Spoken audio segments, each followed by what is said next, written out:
Clark Kerr will be remembered as one of the 20th century's most distinguished and influential leaders in the field of education. Credited with helping to build the world's greatest public university system and define the role of higher education in America.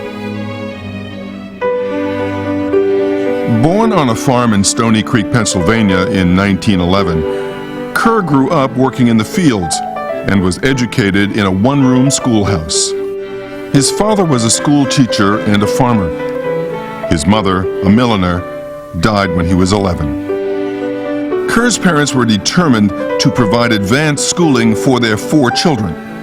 In fact, his mother had postponed her wedding for 5 years so she could save enough money to send her future children to college.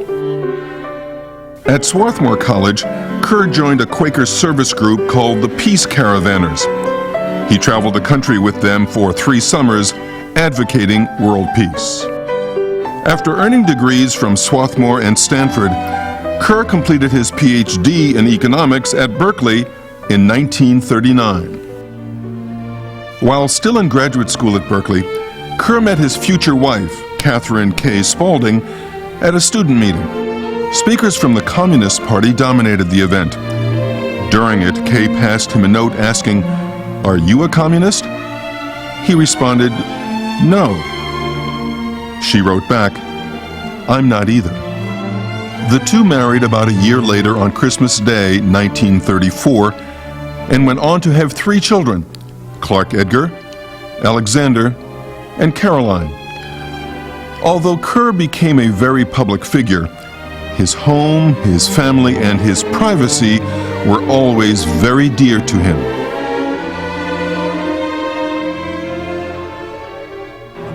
Kerr had become a highly regarded labor arbitrator when he joined the Berkeley faculty in 1945 as head of the new Institute of Industrial Relations. He led negotiations between the faculty and the UC Regents over the controversial loyalty oath, and earned the respect of his faculty colleagues. The loyalty oath was designed to curb real or imagined subversive activity on campus after World War II. Professors who refused to sign the oath were either fired or threatened with dismissal. Kerr had himself reluctantly signed the oath. In 1952, Kerr became the Berkeley campus's first chancellor. The UC Regents had created the new position of chancellor at Berkeley without the wholehearted support of then UC President Robert Gordon Sproul. As a result, the position had little authority, and Chancellor Kerr quipped that he was in charge of whatever nobody else wanted. Despite this, Kerr improved student relations, built student housing, and pushed for reform in Pacific Coast athletics.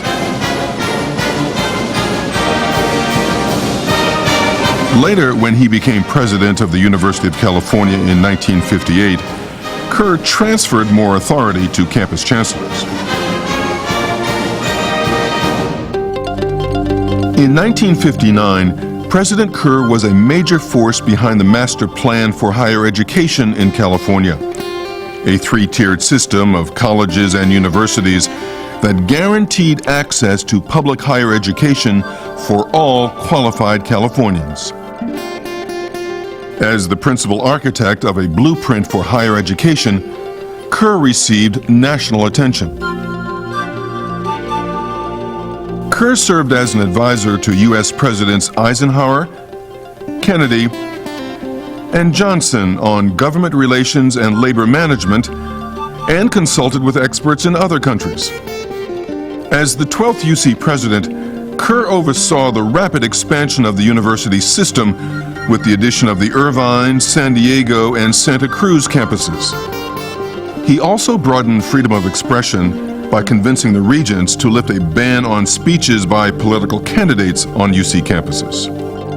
His vision for a comprehensive public university system transformed millions of lives, fueled the economic growth of California, and placed the state at the cutting edge in science and technology. The free speech movement became a critical moment in Clark Kerr's career.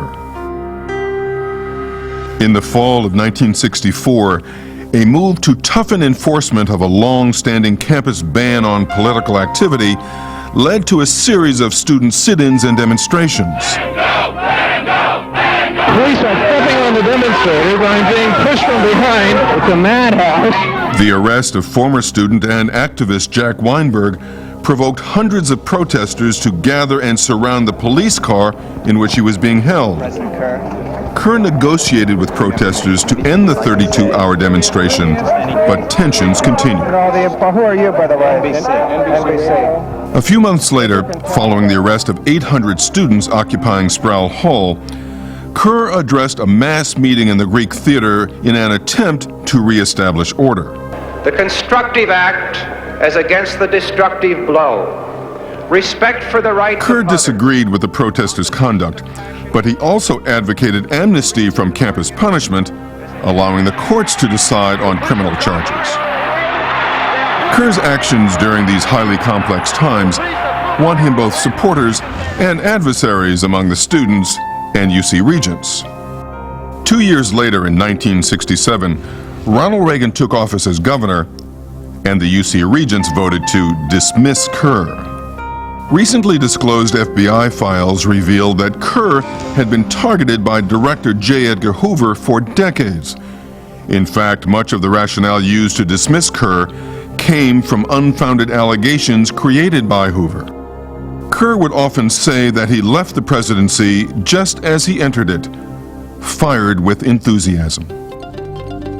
Kerr began a new phase in his career and went on to direct 2 highly influential studies of higher education funded by the Carnegie Foundation.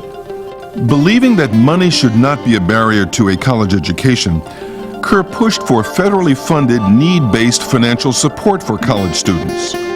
The Pell Grant program, inspired by Kerr's Carnegie Commission report, was approved by Congress in 1972.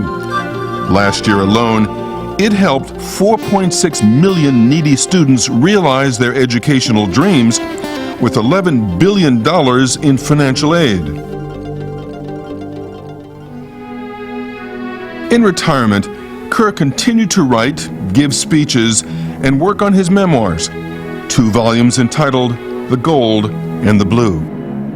Kerr had an enormous zest for life and extraordinary determination. At the age of 90, he had to accept a prestigious award in his home because he had injured himself trying to cut down a tree in his yard. On December the 1st, 2003, Clark Kerr died at the age of 92. Those who knew him well remember him as a peaceful man who was called to do battle for what he believed. Those battles often left him scarred and bruised, but the university for which he fought survives and prospers.